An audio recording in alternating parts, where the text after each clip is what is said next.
So 7 of the souvenir books that she wrote, columns for both the Mitchell Tribune and the Times Mail for several years. And so she compiled those into 7 books, souvenirs 1 through 7.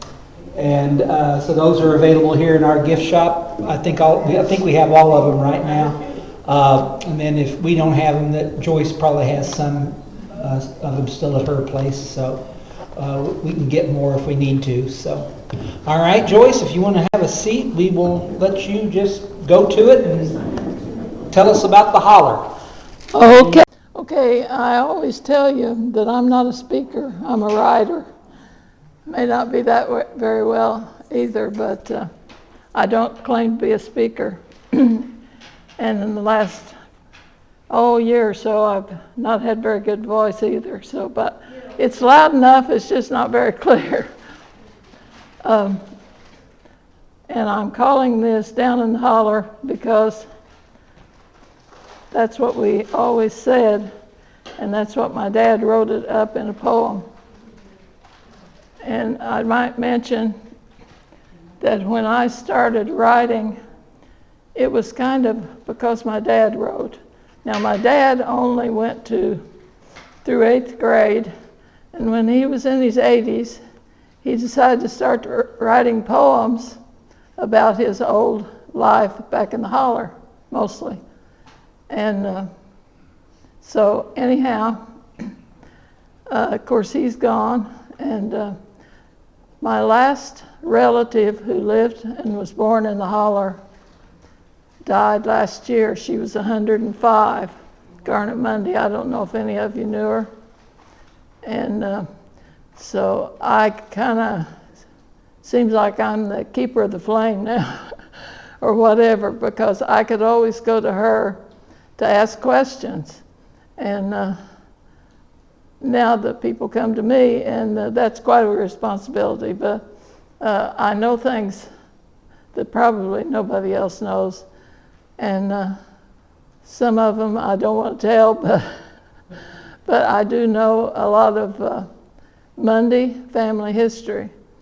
Now, my mother was a Burton, and I've said that she's from a little different. The Mundys are hillbillies, and the Burtons were not. My grandmother Burton's father was the Bank of Mitchell president back in his day, and how he earned his money. He raised jacks for the mule trade, for the mule breeders. And I don't know if you are aware, but the mules used to be the motors before the actual motors mechanical age. And so great-grandpa made his money selling mules, and I was told that it was a very good business. So that's enough about the Burtons. This is going to be about the Mundys.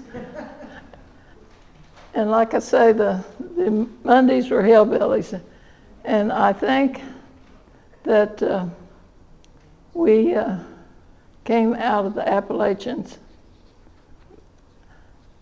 And to start off, I'm going to read my father's poem, Down in the Holler. Now, I do have, this is something when I'd spoken before, you haven't heard, because I became a poet, sort of. And so some of these things are poems. My dad had given me the job of typing his poems, and he thought that made them official, I think, if they were typed up. I did correct his spelling. He had a way with words, and he spelled pretty well, but sometimes he'd spell something a couple of ways on the same page. I took care of that for him, and he would pass out his poems to people everywhere he went. In fact, the doctor that took care of him with his last illness, which was from melanoma, he would take him a poem every time we went to visit. And the doctor thought that he was, I think Dad was 90, well, he was 90 anyway during that time. He lived 4 years after his initial surgery, but he would take the doctor at IU, Indianapolis, a poem. And so the doctor, when he died, the doctor wrote a poem for him, sent it to us. Okay, here's Down in the Holler. As I look back many years ago, for I was a boy once, you know, I remember the days gone by, and I always wonder why we had to live in a holler. With a hill on either side, the land between was not very wide. We lived in the shade half the time because the sun couldn't shine down in the holler. We climbed the hill to Hendrick's school that we might learn the golden rule and learn to spell and read and write, and other things we ought to know, some that happened long ago. Of all the kids that I knew, they are all gone now, but a few. When school was out at the end of the day, we would hurry on our way over the hill to the holler.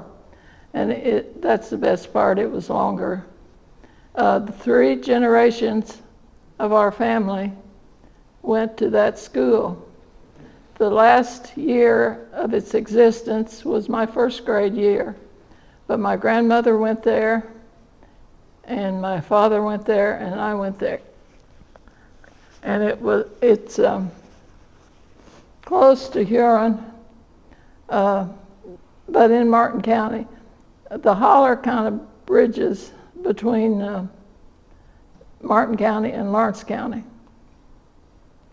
And what is a holler? Of course, I knew what a holler was, but I tried looking it up on the internet. It's a little hard to find, but what it is they're saying is it came from the mountains. It's Appalachian language, I believe, more or less. And of course, we all know probably what a holler is, but holler and tater and all those things reflected spelling of Appalachians or the speech. And it's small valley between mountains is what they gave me finally, that I found a definition. And so then this is my poem on the same order. Country traditions. We're just country folks, they say, with hayseeds in our hair, brought up in the country way, in sunshine and fresh air. I remember still just how our farm life used to be, with horses, plows, and muley cows, and honey from a tree. Dad and Grandpa worked all day, rising at first light to try to make the farming pay, toiling in the fields till night. Mom and Grandma also rose with never-ending work to do, to cook and sew and wash our clothes and make sure the garden grew. When we sat down to simple fare of taters, beans, and smokehouse meat, we knew the work that put it there and were thankful for good food to eat. Grandma and Grandpa have passed away, now Mom and Dad are gone, but we keep the ways of simpler days and carry old traditions on. So that's your introduction to the holler. And then now we talk about it, tell the tales. The Hendrick School that we mentioned in Dad's poem was up the hill from my grandparents' place where my dad was raised. They had to go up the hills and then go back down in the evening. But of course they walked, there were no buses. That's why the schools were so close together. There was a school at the other end of the holler where my grandpa went, but it was gone by the time I could remember. There was no water, no lights. The bus never came till my mother's day, when, of course she was in Orange County. But she started school walking to one-room school. Finally, she had a bus ride to Orleans and graduated from high school. My father had a sense of humor, and I hope this won't offend anybody because my father was a Christian. But kids then, they played with what they knew. They would play school, they would play church, and they had the joke that one of my uncles could preach the sermon. The preacher, they said, only had one sermon, and the kids could preach it. But this is one of my favorite poems that my dad wrote about when he was a kid. And he was in company with his uncle who was younger than him. In those big families, the generations got kind of mixed up there. This is called the old gander, and they did raise geese and turkeys and all that they sold. The lady of the house would get her money, usually by raising fowls or selling eggs and so forth. When we went down to Grandma's many years ago, and Grandma is here, that's my great-grandmother. When we went down to Grandma's many years ago, she lived up on a hill with a valley down below. There was a pond out from the house a little ways, and she had a flock of geese back in those days. This one old goose must have been devil-possessed, because he never did act like the rest. He would chase you around and hiss and blow, and he was awful mean, and he wanted you to know. He would try to bite you all the time, and I would have cooked him had he been mine. My uncle and I thought he ought to have religion before he died. We thought it would help, so we tried. We preached a short sermon and sang a song too. And then we had a baptism, as they always do. This old gander was wicked and wouldn't repent even then. So we held him under to wash away his sins. Now, when this was over, he couldn't hold up his head. We thought the old gander was almost dead. As we began to plan his funeral day, the old goose got up and ran away. Grandma said, "No more playing in the water hole." Anyway, we tried to save his soul. Now let's see what I've got next on the list here. Your dad wrote that? My dad wrote that. That's my favorite poem of his. That's a good one. Well, I told you he had a way with words. Yeah. How old was he when he wrote that? He was getting close to 80. He started writing before he was 90 anyway, and he wrote a few after that. Well, where's my outline? I've lost it. Here it is. Okay. Now, so anyway, about my family and my hillbilly family. In early days, they were sort of I can't say the word. Anyway, sustaining in the Holler, and the kids, of course, they had big families, and the kids, when they would get old enough, they would get jobs, and the girls would be hired out, they called it, to help another family that needed help or had a little money to hire some help. My father worked on a road crew, driving the family's team of horses with a slip scraper. Does anybody know what a slip scraper is? You do know. It's like a big shovel. It's what they used instead of a bulldozer or whatever. Big shovel, and had handles on it. They scooped up the dirt and would haul it and then trip it into where they were making the fill or whatever. Anyway, his story was that he and the family horse team, draft horses, worked for $5 a day that he was paid, him and the horses, while Grandpa worked on the same job for $3 a day, which apparently required more muscle than the teenager had. Then in the summer, the boys would muscle. We lived along the river. They all did. They would have a boat, and they would dive for the mussels, and then they would cook them out, and they would sell them at Shoals to the button factory.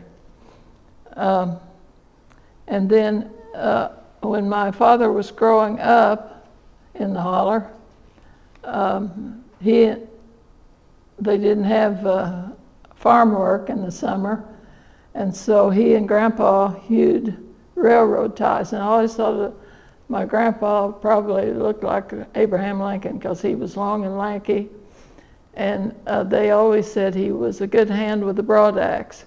And my dad described, in fact, I owned his broad axe for a while, and I gave it to my brother because he wanted it worse than I did, I guess. But we've still got his broad axe. But anyway, my dad described how they would cut the tree, and then Grandpa would hack along the side to make a straight side with the broad axe, and then my dad would hack away the extra pieces, and that's the way they worked it into a railroad tie. It was hard work, no doubt. Let's see where I long here. Oh, I got to tell you about the Mundy clan. Now this is kind of scandalous, so I don't mention any names. Well, some of these things I have told people on the other side of the family who never knew it. And although we, as Mundys, we all lived close together and got along fine, but I was told that at least some of the older ones would get very angry if anybody brought this up. So the story was, they were descendants of the early settlers who came here from North Carolina shortly after Indiana statehood and before the Civil War. According to the census records of state of birth,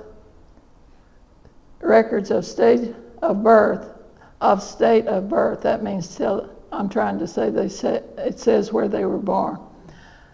They made the move between 1837 and 1843. Our ancestor, William Billy Mundy, did more than his part in settling the new state, eventually totaling his two families of 7 children each.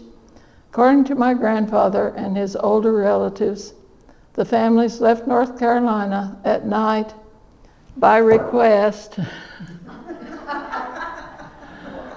Our ancestor brought the two families. To his credit, we're told that he did support both families, who seem to have been housed separately. Our ancestor married the second wife only after the death of the first one, and this was in 1865 that he married the second one. By that time, some of them had children of their own, and they were going by the mother's maiden name, but they all changed their name to Mundy, which my grandpa said that was the thing to do. They were Mundys just like the rest of us. So he claimed them. And so I have told people who ask me which side of the fence they were on. And This is a poem I wrote, and I like it because it reminds me of the rhythm of some of James Whitcomb Riley's. And this is the old country road. The road's still there, and I'm on it once in a while, even. Where I grew up, that was right down from the Holler to the river. This road was old before my time.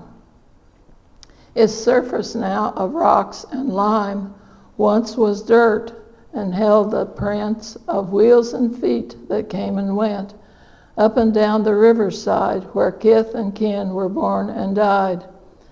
Today I walk the country track, facing forward but looking back.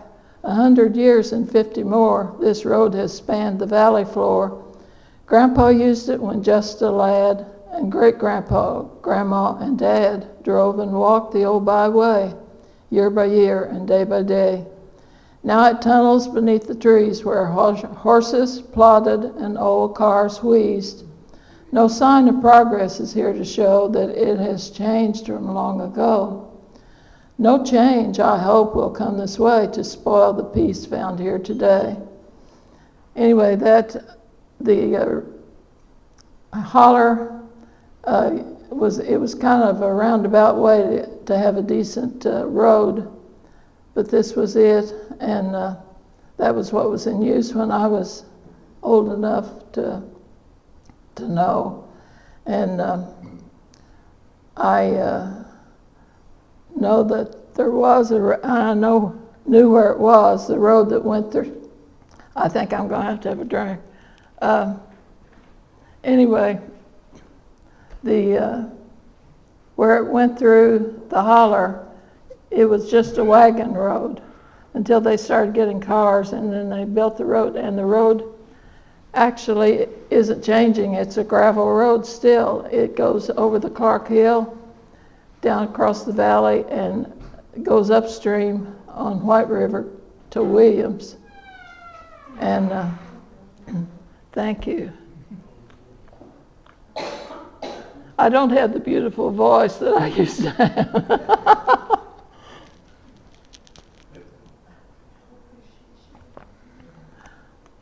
I always whistle instead of sang, actually. Thank you.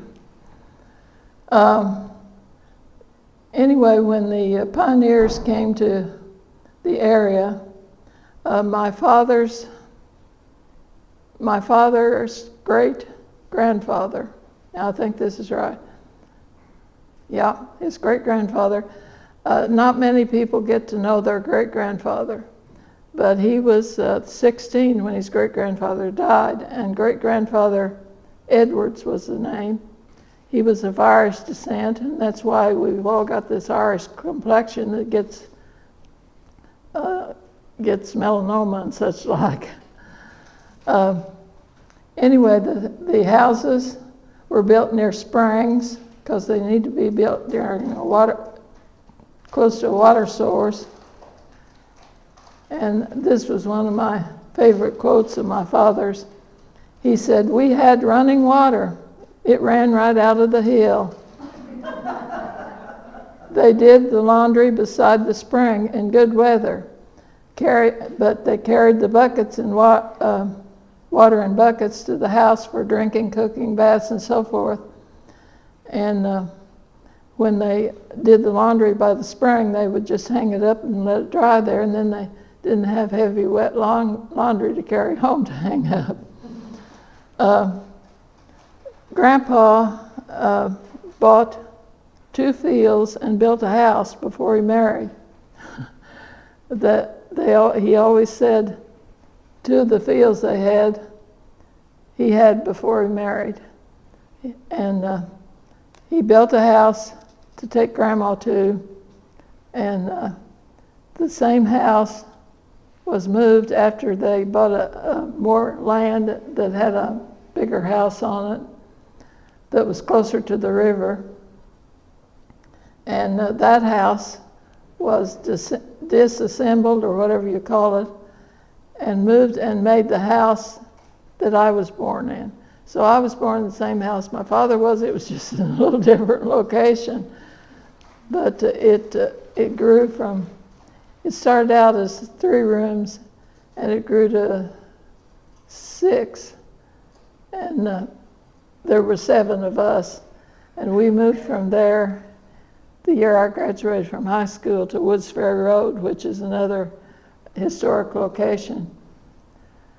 So, moving right along here. Oh, I brought this especially. This is, have you heard of the pack peddlers and the old time peddlers? This is was my great-grandma's. It's a dresser scarf, it's silk, and my grandmother gave it to me and said that her mother bought it from a pack peddler. The pack peddlers just had a bunch of stuff that was lightweight type. They'd have like pins and needles and little things that the housewife needed, but they didn't ever get to go anywhere much to buy anything. So that was one of the things that they peddled, and they also, of course, there was the wagon peddlers. And then in my time, we used to have the Raleigh man, we called him. That was the only peddler we had back then. But anyway, this is my grandpa's story. In that day, the peddlers were considered welcome visitors, especially in remote areas. Peddler wagons and pack peddlers plied their trade throughout the countryside. They offered a variety of merchandise. And my grandmother remembered the pack peddlers of her youth and the small things that they would carry. The old peddlers were known to be carrying money and were sometimes the target of robbers. My grandfather told a story that took place in a stretch of dense forest upriver from our Martin County home, called the Johnson Woods. He called it the Booger Woods because he actually believed it was haunted. I think he did, really believed it. The tale was that a peddler of early times who was robbed and murdered while driving through those woods still haunted the woods. So Grandpa said the spot,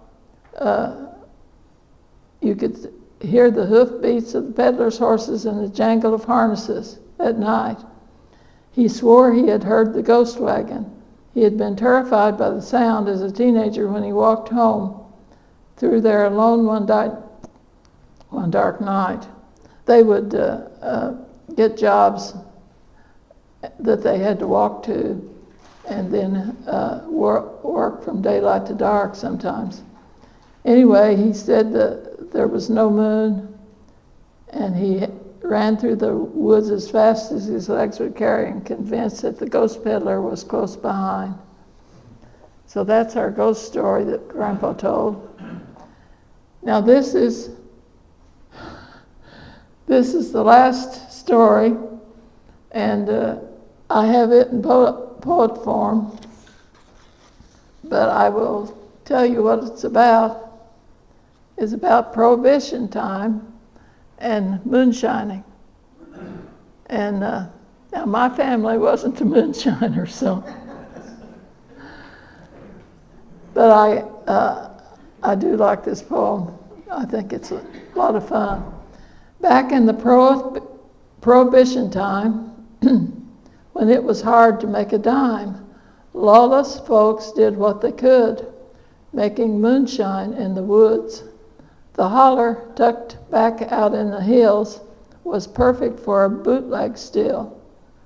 The first thing was to hide the stash, fermenting barrels of smelly mash. Now, Grandpa had an old sawmill sitting way around the hill, with piles of sawdust on the ground and pigs and cattle all around. The neighbor dug and hid his mess, thought Grandpa wouldn't guess. But piggies like their smelling stuff and never can get quite enough. Those pigs soon found the whiskey mash, and in pig style they had a bash. But then Grandpa began to see that something was that shouldn't be. Them hogs is acting mighty queer. Hey, Grandma, just looky here. Why, this old hog, our finest sow, is walking like she just learned how. And she smells kind of funny, too. Does it seem that a way to you? They're coming from around the hill, out where we keep the old sawmill. Could be that some have fell down, that several more have fell down on the path before they staggered to the feeding pen. Expect I ought to check on them. I'll walk out around the hill, out there by the old sawmill. So he set off past barn and shed to find out what those hogs were fed. In sawdust piles he found a few barrels of mash for Mountain Dew, fermenting there just out of sight, till tipsy pigs brought them to light. Well, old George had to move his stash. No more whiskey, no more cash. And Grandpa's pigs, their party over, after that were stone cold sober. And thank you for listening.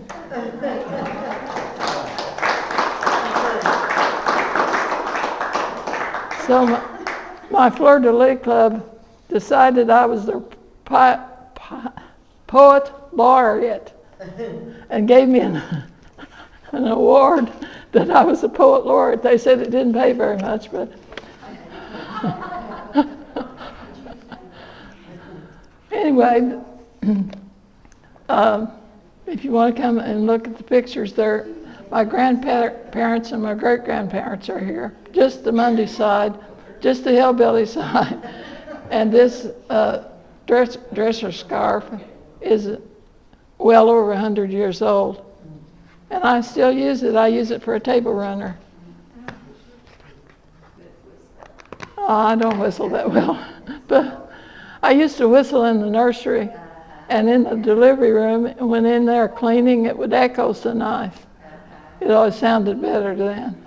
I don't think they're old enough, but I'm so old that I've got all this. My great grandmother and my great aunt on my Burton side saved everything. I've got old letters from their college days, and I've got stuff. And in fact, all the family has some of it, and I made sure that they knew what it is and where it came from. And I've been giving away since the kids have been visiting this summer, and last summer too, from, well, the two nephews have been here this week. Owen, he teaches at Davidson College in North Carolina, and Reed teaches in Louisiana at the Technical College. And their kids are, they didn't have big families, but I corner the kids and say, wouldn't you like to have this? And so so far they've taken kerosene lamps and coffee grinders and old pottery stuff. And I like it and I miss it, but not really because there's so much of it. It's almost a burden, isn't it? Pardon? It's almost a burden sometimes. Well, yeah, you don't know. And then you stop and think, I'm going to be gone for too long, and if nobody in the family wants it, it'll just be auctioned. And so I would like to know where it's going right now, And so that's what I'm doing. And in fact, I've given away to friends also. I gave... Can I be your friend? I'm sure you can. It's just good. Well, let's see. Oh, I know. Stewart, Dean Stewart and Paula. Does anybody know them? They're farmers over in. Yeah. And anyway, Paula has taken up weaving, and she's got a loom in her house. And I was there for a club meeting, and I said, and she had a shuttle on top of the loom. And I said, "Do you have an antique shuttle?" And she said, "Oh no, I don't have anything antique." And I said, "Well, I have got shuttles that are over 100 years old, and I know that my family they won't even know what they are when I'm gone." And so I gave her my 2 best shuttles. And then Autumn Ballman, she had a birthday this week, and I decided to thin out some of my Roseville, and so I gave her a couple of pieces of Roseville pottery. And I think people are going to get little older gifts from me from now on. But if they appreciate them. Oh, and my sister and I, we've got a lot of old quilts, either our grandmothers, great-grandmothers, and our aunt, that my sister lives in the house that she left us. She left it to my sister and me because we took care of her. And so she got into the cedar chest. She had never been to the bottom of it till last week when Owen was here from North Carolina and his wife. And she got to the bottom of it and found a quilt that it was newly made, put away, never used, and a really nice one. And so we gave it to Owen and Joelle to take back to North Carolina. Now Reed already had one, but we just kind of want to give like our great aunt did to us, but we don't have that many people to give to. And, you know, the houses they have are not, I guess, exactly the place for the sort of stuff we've got, but they have taken they've taken glassware, and they've taken all my paintings. I've given paintings to them. They've all got paintings. When I painted better than I do now, I just splash around in watercolors now mostly. Well, I used to have those Christmas parties, remember? And I'd have 2 shifts of a party. I'd get pretty sleepy before it was over. And I remember one time let's see, I guess it was the day shift was there, or evening shift or whatever was still there. We were sitting around the table, and the night shift hadn't come yet, I think. And we were several of us still sitting around the table talking.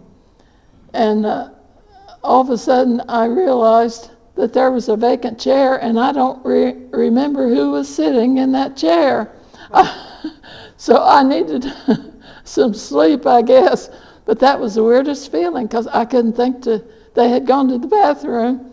Couldn't think who in the world that was that had been in that chair. But now I wouldn't be surprised if I had that sensation. But I have most of my marbles, but I don't remember names very well. And in fact, I have, when I'm wanting to use a word that I don't often use in a conversation, I can't think of it. So I have to make up another word, or one that doesn't do as well. Joyce may have all her marbles, but she just can't remember what jar she has them in. That's right. That's right. And speaking of giving away stuff, I had a quart jar of my great-grandmother and my great-aunt's buttons with a zinc lid. And I looked at that, and my sister-in-law, Dolores, she sews all the time, and I thought she would love that, to look at those old buttons. So I took it over, and, well, we'd already had her birthday party, but I took it over, and we sat there and laid out those old buttons and tried to think what they came off of. Because when they threw away things, they saved the buttons. And thank you very much for listening.